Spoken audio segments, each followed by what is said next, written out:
Hi, I'm Dr. Melissa West, and welcome to Living Your Yoga. Today I have a really exciting guest for you. I have one of our open-hearted graduates with us today from our continuing education course for teachers. This is Lisa Kerr, and she is an expert on Ashtanga Yoga. She's an Ashtanga Yoga Trained Teacher.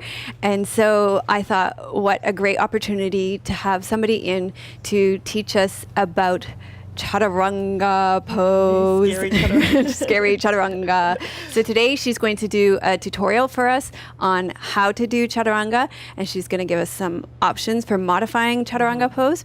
And also today, after we do this tutorial on Chaturanga, we're going to be filming Surya Namaskar A. Maybe B. Maybe B. Maybe B. We'll see how it goes for the members, for the membership site. So that's pretty exciting. We have a lot of our graduates do some really exciting work for our members. So that's really fun. So I'll hand it over to you. Okay. All right. So I thought we would start with Chaturanga because it is such an important pose in the sequences of Surya Namaskar A and B.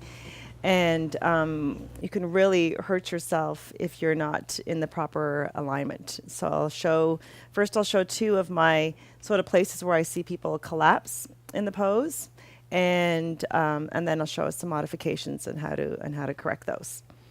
Okay. So the first thing I see, because we usually come into Chaturanga from a plank pose, and I see this sort of, I call it a banana back or a sway back. So there's no support for the pelvis. So you'll see my pelvis just kind of sinks. And then you try to come down from here and there's no stability. Like you're going to get the shaky arms, and what's going to happen is it's not going to feel so good in your back when you come all the way down. Okay. So that's one thing that I see. And then I also see the tent bums, where the bum, or triangle bum, I think I call it, where the bum's kind of up, and there's still not really a lot of support there in the pelvis. You just kind of collapse and you sort of flop down, and it doesn't feel so good. And the second thing I notice is sometimes we have this collapse through the shoulder girdle. So the shoulders sort of roll forward, and it happens more when we're coming up into Chaturanga now, when we're coming up off the ground. So the shoulders are going to round, and it's really hard to kind of, there's a water. That was refreshing. And they kind of try to press it like this again. You're going to get that kind of tent bum, and it's really, really hard to come up like that. Okay. So to kind of fix those two things, you want to be able you're engaging your legs and your core when you're coming into Chaturanga. So the way I like to start is to teach somebody to see if you can come into it with that full alignment, and then I'll show modifications. So here we'd have your hands under your shoulders, or maybe a little bit further back. You want to have sort of a 90-degree angle from your shoulder, your wrist to your elbow to your shoulder.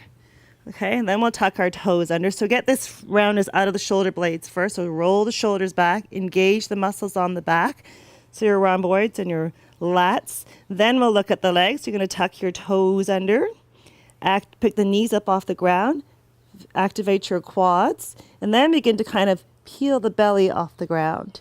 Okay, so you're really nice and strong in your core, and when you press up, it's one straight line when you come up. And then you can go into your down dog from there. So if it doesn't happen like that in your body, we'll start back down here. Okay, that was really, really challenging, or just not going to happen. You're going to tuck your toes, do the same thing. Shoulders are back, same alignment, but you're going to have your knees down. You're still going to pull up on the belly, but you're going to help your knees to help you press up and then back into your dog. So the idea is your torso is lowering and lifting in one line. So there's no big sway.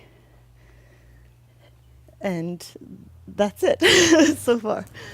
Oh, sorry, that was a lot of work, actually, talking through that.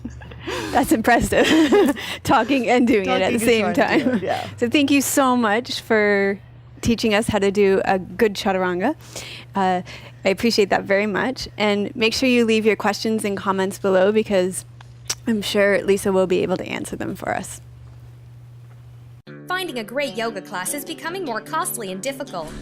Now there's a better way to self-improvement in the privacy of your own home.